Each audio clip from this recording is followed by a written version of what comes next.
Good morning children. Today's topic is fraction, and in this class we will learn about what is a fraction, why do we need a fraction, and how to write a fraction. As you all know, sharing is such a good habit, and when we share things we just don't get the whole of it. We get a part of it, and here comes the fraction in your life. Let us understand this with a simple example of a pizza. Say for example, you have a pizza which is of 8 equal slices. The pizza is divided into 8 equal slices and you are going to share with your friends. So let's count the number of slices. 1, 2, 3, 4, 5, 6, 7, 8. Okay, now if you take one slice of the pizza, that means you ate 1 out of the total 8. You ate one slice out of the total 8. So, how I am going to represent it? One slice out of the total 8. Now, to represent this number, we use fractions. A fraction consists of two numbers and a line. So, I ate one slice out of the total 8 slices.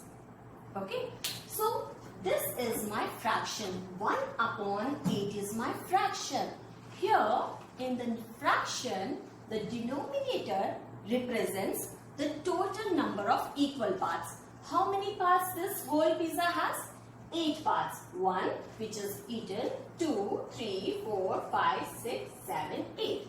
So the 8 is down here, down below the line. And how many parts I ate? Just one slice I ate. So 1 is on the top. Now what if I ate 2 slices of pizza? If I ate 2 slices of pizza,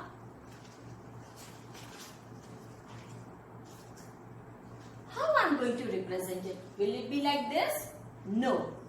Now my 1 slice will change into 2. Now that means I ate 2 slices out of the total 8. My down number will not change since there were total 8 slices. So the number which is represented below the line is called denominator. And the number which is presented above the line is called numerator.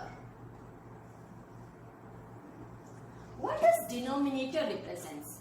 Denominator, the number which is written below the line, always represents the total number of equal parts. So this pizza has total 8 parts. So 8 is here. Now 2, my friend ate 2. So the 2 will come on the top. So my fraction is 2 upon 8. It is also called 2 by 8 or 2/8 of the pizza. This represents 2/8 of the pizza. Now let us take one more example. Say for example, you have a donut and you are sharing a donut with your friend. What will you do? You will cut this donut into 2 equal parts or 2 pieces. So, and you both will share the equal parts.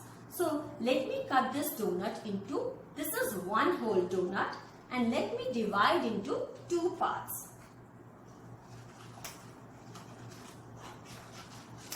Now, this one donut is 2 parts now. So, how I am going to show it? I am going to write as 2 equal parts. So, I am going to write below the line 2 and I am going to, because you ate half of it, so this half, one piece, I am going to write on the top. So, this whole donut is divided into 2 equal parts. So, 2 is my denominator and 1 part is eaten by your friend. So, 1 will come on the top. Now, how I am going to read it? It is 1 upon 2 or 1 by 2. This is my fraction. and this is also called 1/2, or simply we can call it half. 1/2 is also called half.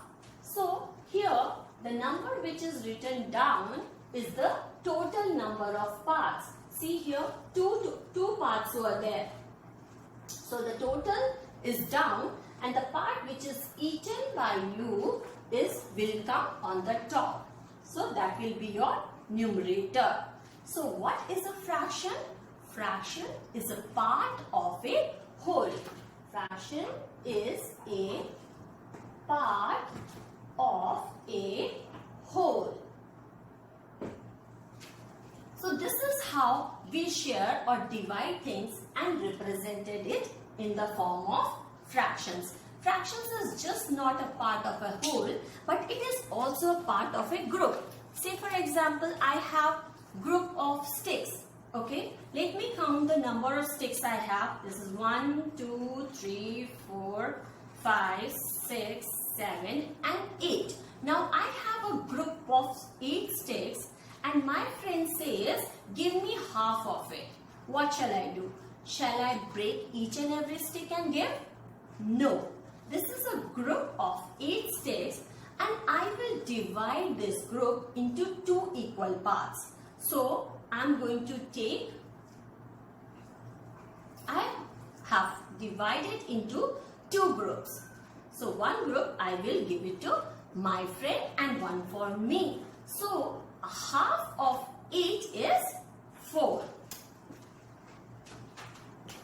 Half of 8 is 4.